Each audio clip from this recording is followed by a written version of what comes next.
So you have a new love, a new business, a new job.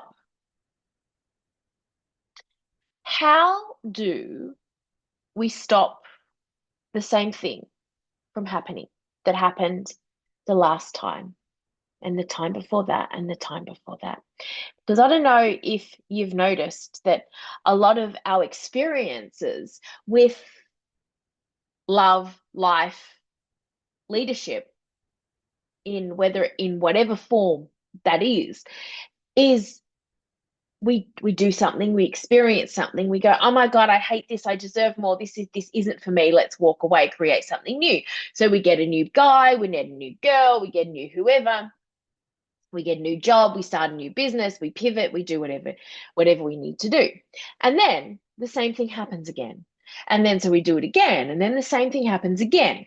And so before we know it, is we're recreating this scenario whereby we're repeating the same behavior.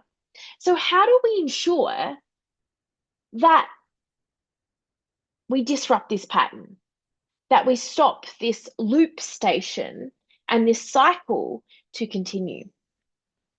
This is something that happens inside inside our somatic wealth activations all the time. We see it all the time. And so really is what we're looking into is when we're leaning into this, let's say, deficit of where this deficit is coming from and this pattern is coming from, it's either from love, intimacy, relationships, it's from money and power, or time and energy. So there's a deficit in one of those areas, right? And so when we get renewed, we go, right, this is a clean slate. I am never creating that ever again.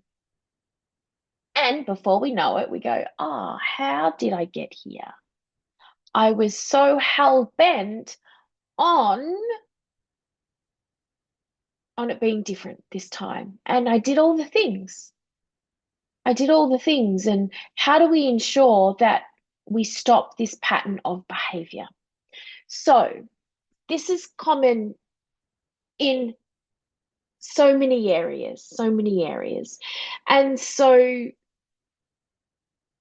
let me tell you a story about when it was when I was growing up in my teenage years, is um, family violence was very big in my home.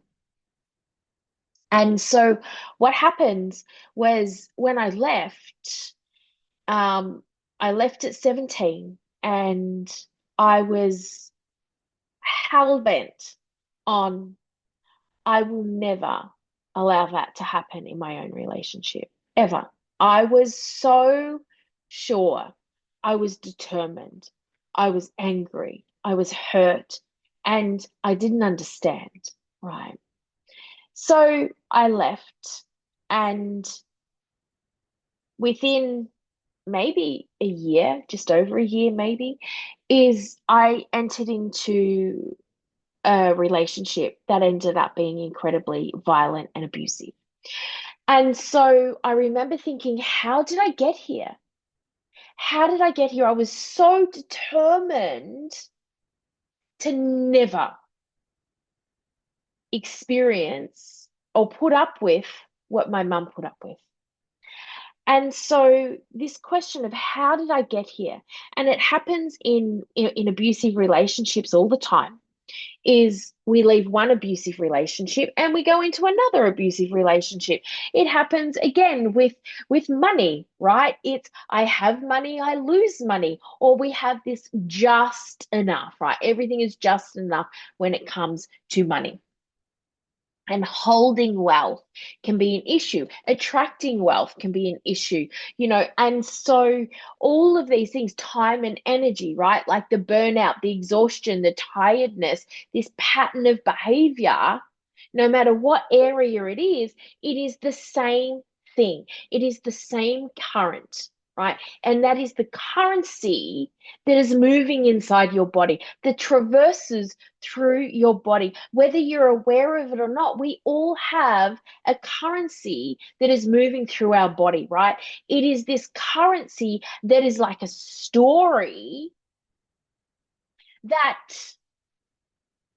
is literally feeding every cell in our body, every cell in our mind, in our brains, in our energy body, in our spirit body, in our physical body, in our emotional body, in our mental body, all five bodies, right?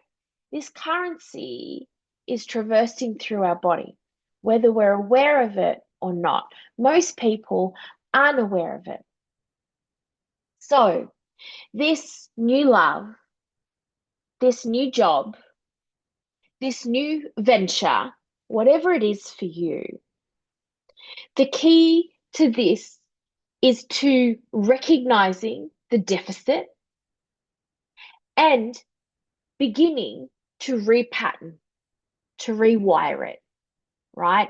And this is not about, I am absolutely huge on not hovering and not bypassing everything that I believe in and that I teach and that I do. It has to be real. It has to be real. So I'm not here to teach you how to hover above life.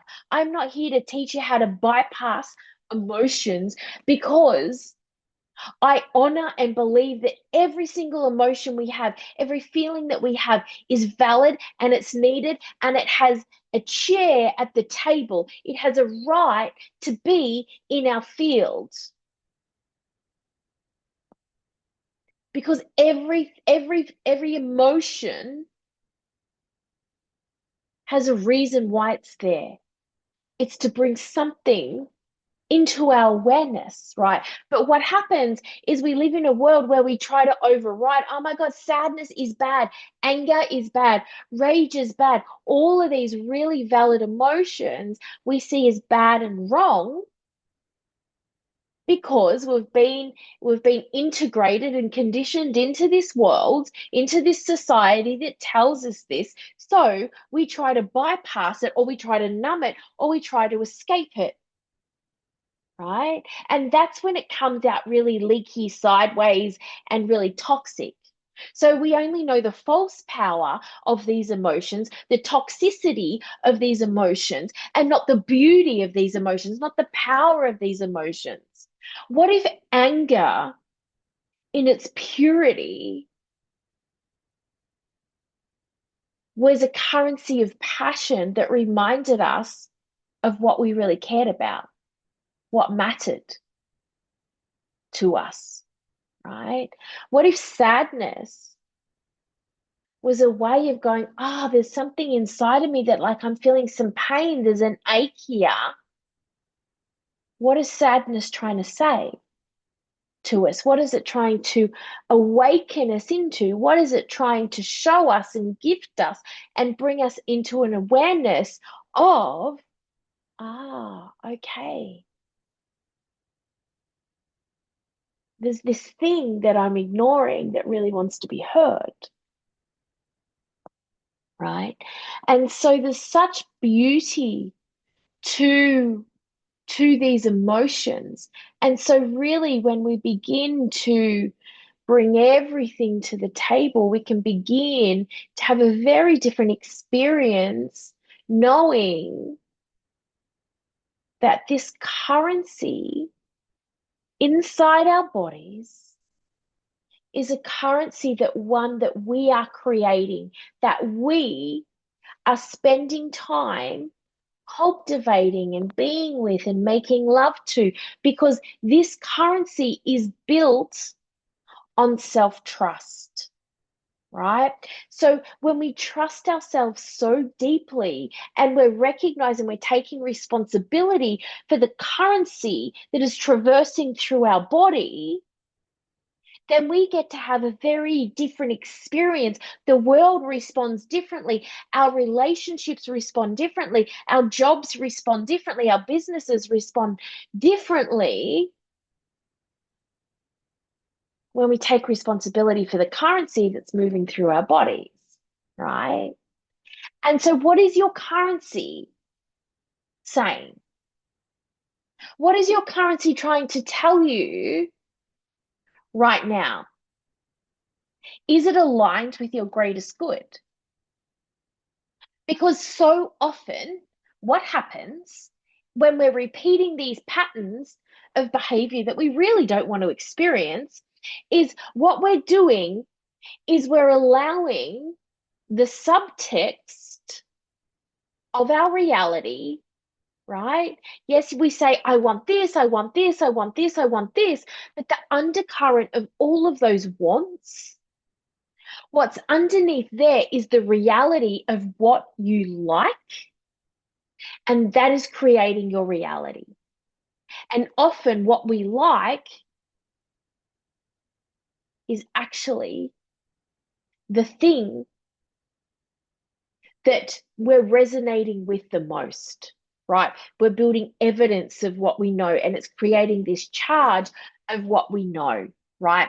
And so there's a part of us that is liking this behavior because it's giving us this charge, this motivation in life, right? And so we're really wanting this charge, this motivation, and we will take it in whatever way we can get, right? You think about this charge as a toddler, right? The toddler that misbehaves because they really want attention, right? Now, it's not good attention if they're getting told off by their parent or whatever happens, right? However, attention is attention. So they will take it in whatever form they can get it because a toddler doesn't understand, doesn't have the same beliefs around what's good and bad as what we do, right? So we're doing the exact same thing with this charge that's in our body, right? This charge that's in our body. There's no beliefs around whether it's good or bad. We recognize the charge, not the belief, and whether it's good or bad, because we're chasing the charge, not the thing, right? The thing, the beliefs, they're just a spin off. The charge is what we're focusing on. And this is where your currency comes in, right? You're tuning into your currency. You're tuning into your own soul currency, what I call your somatic wealth currency. And you're rewiring that, right? So for me, it's all about wildfire, right? And so my wildfire is that's my currency. That's my somatic wealth currency. The question is what's yours? What's yours? Are you going to find it? What are you going to do about it? And can you commit to it? You commit to it for a minimum of 30 days, and I guarantee you, you will have a very different experience. I hope that helps. I hope that has planted something in that beautiful brain of yours. And if you want to explore more about the current that's flowing through your body, I really encourage you to check out the Overflow blueprint below. It's free, it's incredible, and it will tell you how you can access your own overflow blueprint, what your currency is and what you're here to alchemize. So big, bold, beautiful love. I will see you next time. I am Renee Main, and with all my heart, I see you and I want better for you. Bye, everybody.